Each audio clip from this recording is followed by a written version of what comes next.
At the roundtable this week, we are joined by filmmakers Dan Swinton and Lucas Augustine, who are producing a documentary premiering here on Mountain Lake PBS this fall that looks at the remarkable life and work of an optometrist and humanitarian from upstate New York who spent much of his life living in war-torn Afghanistan trying to help better the lives of the Afghan people.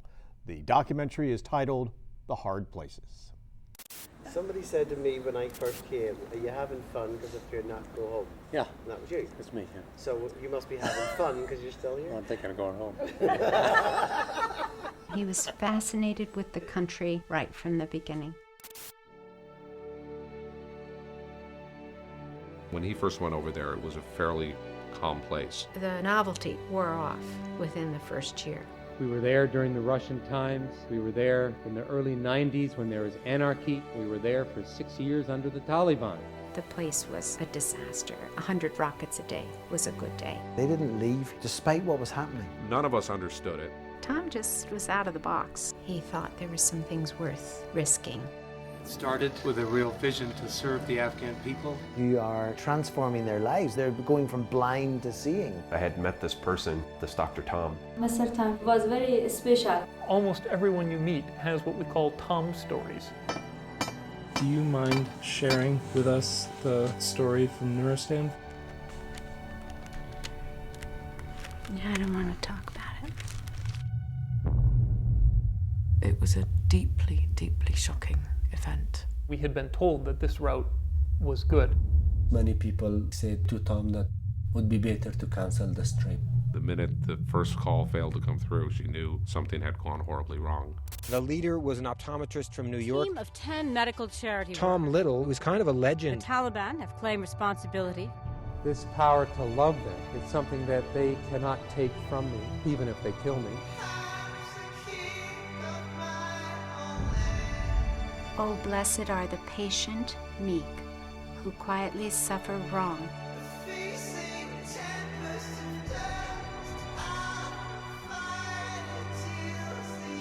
How glorious are the foolish, weak, by God made greatly strong.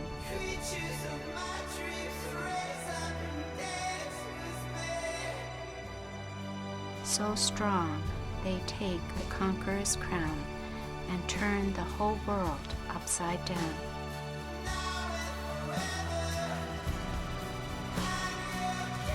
You choose what you're going to take a picture of. You choose what story you're going to tell. Where do you point your camera?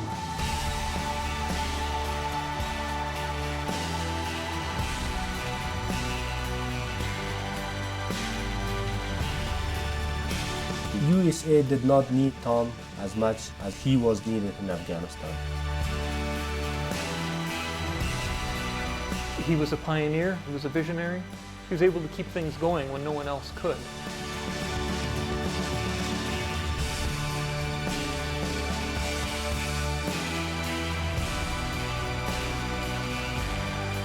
He often would sing this one song, Just Remember that death is not the end.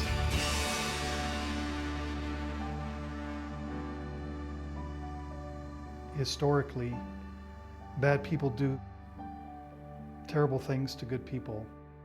He wasn't there to be a martyr or a saint. He had a job to do. I work in an eye hospital. I'm an optician. Yeah, I really don't want Tom made out to be some giant. And we are back now with the filmmakers who have spent several years filming this documentary in Afghanistan. And I guess the best place to start is why do you want to tell Tom Little's story? Well, it was a story that I was aware of because of living in the United States and living in New York, close to where Dr. Little lived when he was here, close to where he was born and lived much of his early life, and where the family had a home, even though they didn't spend most of their time there. And so it was a national story, but it was also a local story. And I just became fascinated with what was the bigger story behind this guy's life, because all we were hearing about were the events surrounding his death. And a year after his death, he was awarded the Presidential Medal of Freedom. So I was aware that this was a much more significant story than someone who had spent a short amount of time there, but that there were decades of work that led up to both his death and also the recognition he got from the president. He was there for 30-some years, so he not only was there for the U.S. invasion after 9/11.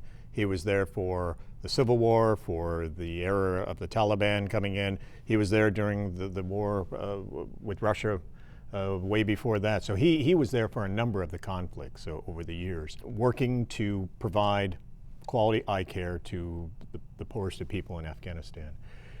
That journey, that mission of his, what is it about that is still important and relevant today? I think often we have a very idealized picture of what a humanitarian worker does in a foreign country, and I think what we've tried to do is to show the full picture, to give the full picture of the struggles at the same time as the positive outcomes, and to see how difficult it is to live in Afghanistan, to work there, but also what are the joys of being there, what fascinated a man like Tom Little, and also was it a life worth living? And I think that's a question that is universal for everyone, because everyone asks himself, why do we live the way we live? Was there a sense that he was living in constant danger, or is that a misperception on people's part, that to live in that country over the past 30 years, you must have constantly been in fear for your life? It was more violent at certain times and there was more stability at other times, and so the nature of what he was doing changed based on the needs of the times. I mean, when he first went there, it was a fairly stable place to live, and then it, even under the Russians, they were confined to Kabul, and Kabul was fairly secure. It was really during the Civil War when things became the most violent and the most dangerous, where his family was most at risk, and honestly, where it was less about keeping eye care going, but just surviving day to day was more the mission, and trying to help in any way they could. You know, and the nature of the danger changed again after 9/11, because then you had a large number of Western forces in Afghanistan, and the perception of Westerners greatly changed. So whereas before they may have been viewed as simply there to help the Afghan people, it became more conflicted. There was a misunderstanding of you have the military providing medical care as well as humanitarian groups providing medical care, and the militants in that country have sort of started blurring the lines between what is a medical mission. Is it something that the military does or something that humanitarian groups do? And so humanitarians have actually become, unfortunately, caught in the crossfire. They've become targets. So before, it might have been a case of being in the wrong place at the wrong time.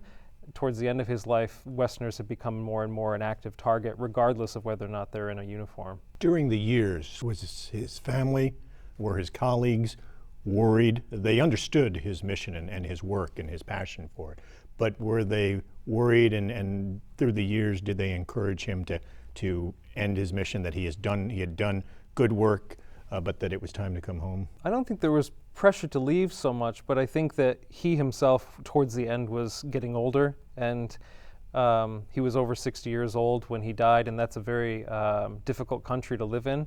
So I think he was feeling that the aid world had really changed, that maybe his mission was part of a bygone era, that maybe he didn't know quite how to fit in to that new culture where you have multi-million-dollar and multi-billion-dollar projects coming in and providing aid.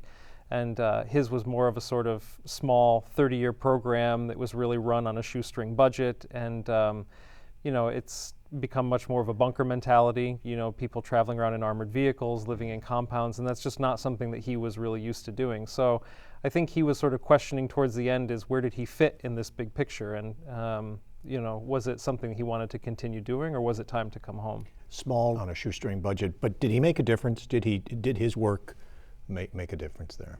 I think so. I mean, when we went there, we saw clearly the impacts that he had in visiting some of these clinics, which had started as day camps, which are now serving hundreds of people a day. And that's something that he really had a passion for doing, was getting out into the countryside or getting outside of Kabul and serving vulnerable populations, particularly minority populations that weren't able to get into the city to get care. So we heard directly from Afghans that his life made a huge difference in their lives, and that his impacts are still felt. How difficult, how dangerous was it to shoot this documentary? I think Afghanistan, in a way, is a little bit like the Wild West. You have a very weak government, but the people have their own set of rules that they live by, and so you try to get connected to the local people, to local organizations who know the area, who know the places you should go and you shouldn't go.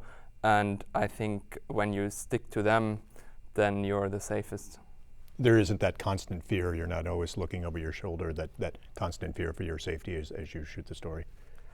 No, I mean, I have lived in Afghanistan for 2 years, and so of course, in the beginning there is a certain excitement, and you watch out differently than when you're in Germany or in the US. But after a certain time, you have a normal day-to-day life, and you don't really think about it that much. But of course, you read security reports, you get connected with people who know what is going on and what is happening, and so there is a certain risk that you take, but at the same time you live a daily life. You had to convince the family that this was a story worth sharing with a national audience. I think it's a mix of things. I think emotionally losing a husband and a father in that way is a very difficult thing, and I was only contacting them a year afterwards, so this was still very raw emotionally for them, so I think there was some reluctance to sort of deal with a film while you're still dealing with your own emotions. Of course, from the filmmaker's perspective, you want to be able to have them share that and see some transition where they're going from a state of grief to some kind of conclusion, which I think we get some of in the film. I think it's also a general fear about the power of documentary and media, that there's a danger of misrepresenting someone when you're trying to tell the story of a whole person's life in 90 minutes, that you have to choose a perspective and you have to choose what to put in and what to leave out. And Tom was not a person who sought attention, was not a person who sought the limelight. He was much more focused on his mission. So I think there was some fear that they have experienced some groups who have taken Tom's story and put a particular ideological bent on it to make his story serve the needs of their organization or in terms of the message that they want to share with people. And I think they were concerned that if the story was told in a documentary that was truly Tom's story and not my story or somebody else's story with a set of agendas, because Tom was very clear his only agenda was helping the Afghan people, and that was what they wanted to come through. Libby, his widow, did end up returning to Afghanistan with you. Yep. Was that the first time she had returned since Tom's death? It was the second. She had been back for a one-year memorial service, and then we went back about basically a year after that, so it was about 2 years. And yeah, I mean, I think she did find some measure of closure on that trip. We spent a lot of time with her.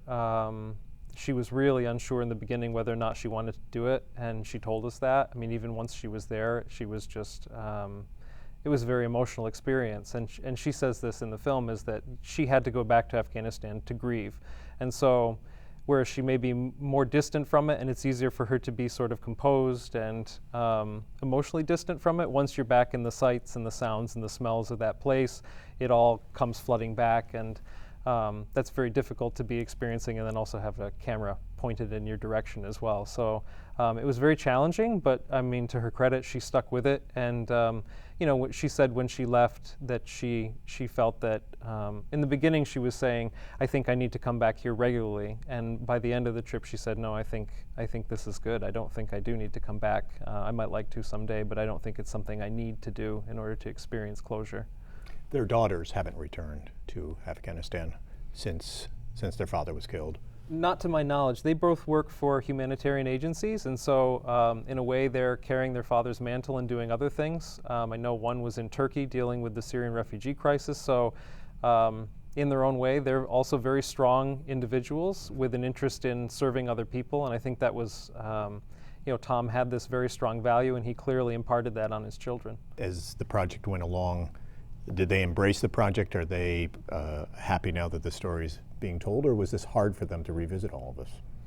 I think there's a certain amount of acceptance that it's being told, and I think in the end they felt it was better to participate and to have their say in the project than for us to simply tell the story anyways without them, and to then risk that it wouldn't have the input that they had. So I think they've accepted it. I hope they felt that in some way it was helpful for them to be able to talk some of these things through. I don't know that, but you know, I think it took almost 2 years to get one of the daughters to commit, and it was constantly, even up until the week of, we weren't sure whether or not she would do it. But she did in the end say that she would, and it ended up being one of the most powerful interviews in the entire film. Obviously the tensions remain. We've seen the dangers remain. The U.S. Major General that was killed just within the past week, who coincidentally was an Albany native. The presidential election in dispute. Obviously, the U.S. is scaling back, will end its combat mission at the end of 2014, keeping about 10,000 troops, but then by 2016, the president says the troops will leave. As we watch this country trying to rebuild, the story that you tell, Tom Little's story, are there lessons that we can learn from what he's gone through that apply to what we're still seeing there today?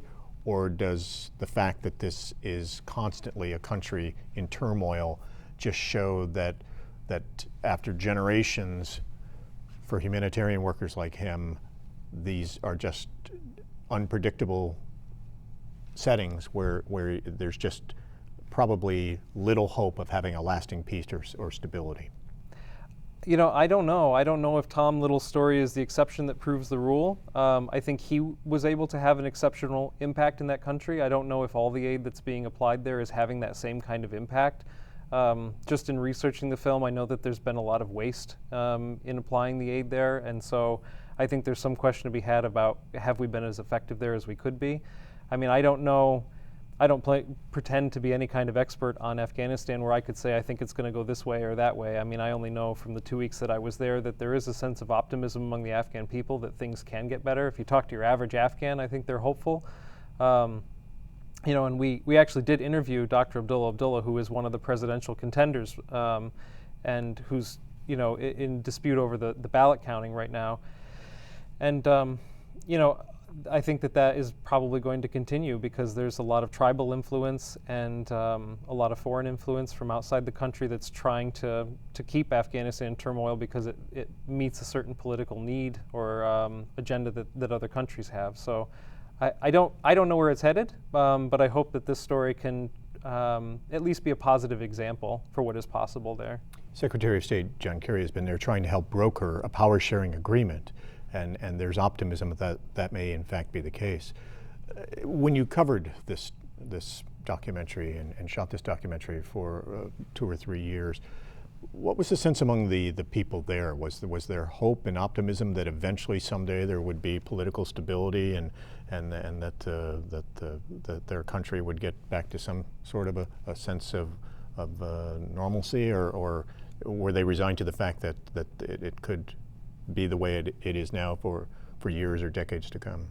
I think in the beginning of the Western invasion, there was a big optimism when the Taliban power fell, and but I think this optimism has changed a lot into disillusion for many Afghans, just because they've seen there's so much money has been poured into that country, and the average local Afghan wonders where did all this money go, and we still have broken roads, that we still have so many problems, and at the same time you can really tell a difference in Kabul that has changed a lot over the past few years because so many refugees have come back into the country and were hopeful and wanted to see the change, and the economy grew a lot, especially in Kabul, but when you go into the countryside you don't really see much of a difference because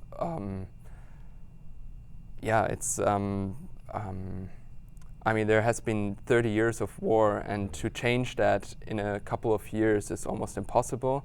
But at the same time, we should ask the question, what happened to all that money, and what happened to all the aid that has been given to that country? And I think there's a question of accountability on both sides, on both the Afghan side and also on the Western side.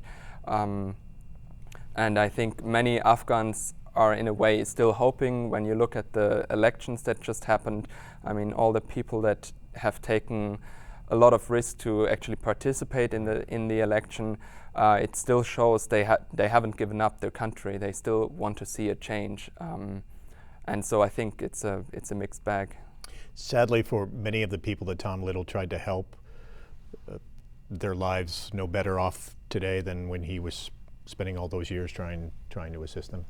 You know, the impact for an Afghan who got his sight back, who was, you know, sitting in a hut somewhere with cataracts, spending their life in the dark, and a simple surgery gave them the ability to see and then provide for their family and continue to work. I mean, I think that's what it was about for him, was that individual impact. If one person saw, that was enough for him.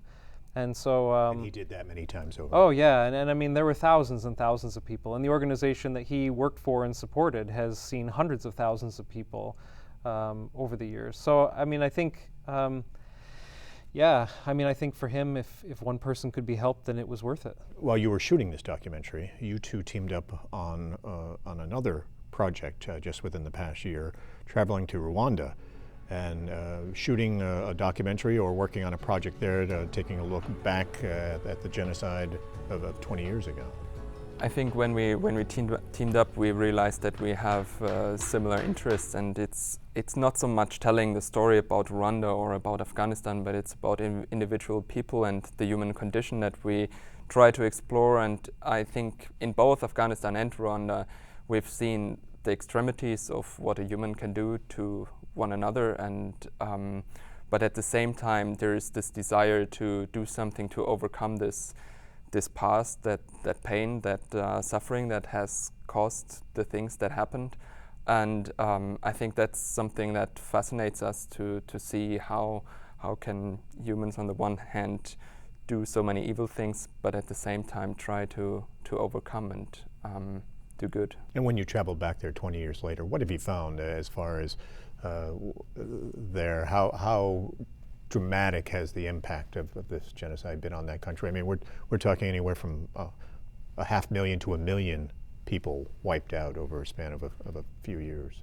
I was really impressed with Lucas's ability to interview some of these folks. We were in a really rural area, and in an area where people who committed these acts of genocide, some of them have gone to prison and some of them have come home, and now they're living down the road in the same village with survivors of families that they may have done terrible things to, looted or murdered or persecuted.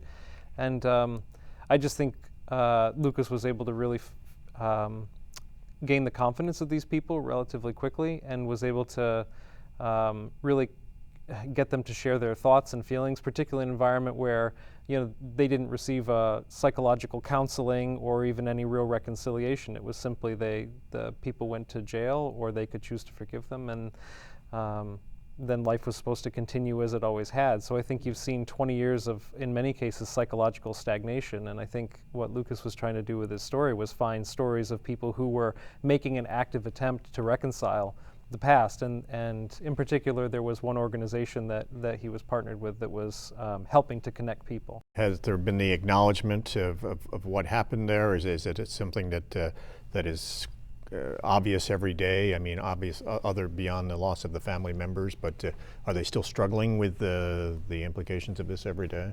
Yeah, I think there are still most people are still struggling because if you've lost half your family, it's not time that can heal those wounds. And so on the victim side, you often see people that have grown very bitter towards their perpetrators and the ones that did that. And at the same time, the perpetrators, I mean, when they go on the market and they see the survivors, it's a constant reminder that is there of what has happened. But at the same time, there is a big taboo to talk about that, and so people live in the same villages, but then at the same time they try to stay away from each other. And I think that was the really interesting part, to see people who actually try to meet their former enemies, and how do they respond, how do they react. And I think that journey of reconciliation and forgiveness, that was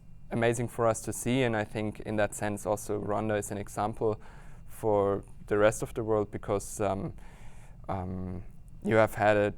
we had a genocide in Germany, and but there was never really a reconciliation on an individual level. It was usually a political reconciliation where the chancellor would go to Israel or vice versa. And here you have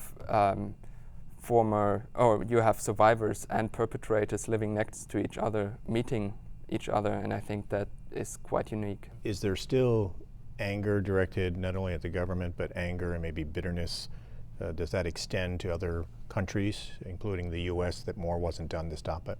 Yeah, with Rwanda, I think the problem was that this genocide was not just happening from one day to another, and there were numerous signs that this was about to happen. And instead of drawing attention to that problem, and the West and many foreign countries have left Rwanda, I think the fact that most of the foreign countries have left Rwanda when the genocide was about to happen has caused also a lot of disillusionment of what the foreign aid organizations, or also what the UN and other organizations could do. And because it sent a clear message that in case there is a problem, we leave. And the UN and other organizations, they could have possibly done something to reduce this outcome. The documentary about the genocide in Rwanda, we released it in German television, NDR, and at the moment the film is going on different international festivals, and we hope later this year we can also release it here in the US. Is it in German or is it in English? It's both in German and in English.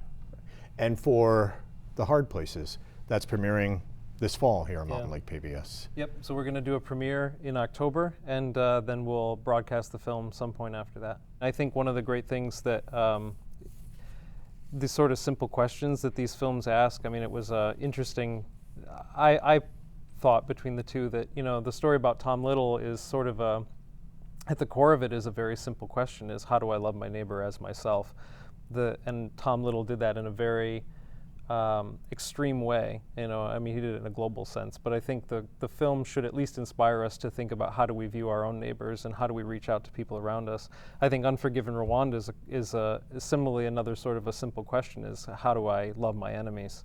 And you know, how do I reach out to those people who have harmed me or hurt me in some way? So I think at the core of both these projects are very simple human questions, but they have sort of very profound implications based on how you answer that. So Dan Swinton, Lucas Augustine, thank you very much for taking the time. Once again, The Hard Places premiering this fall here on Mountain Lake PBS. Thank you.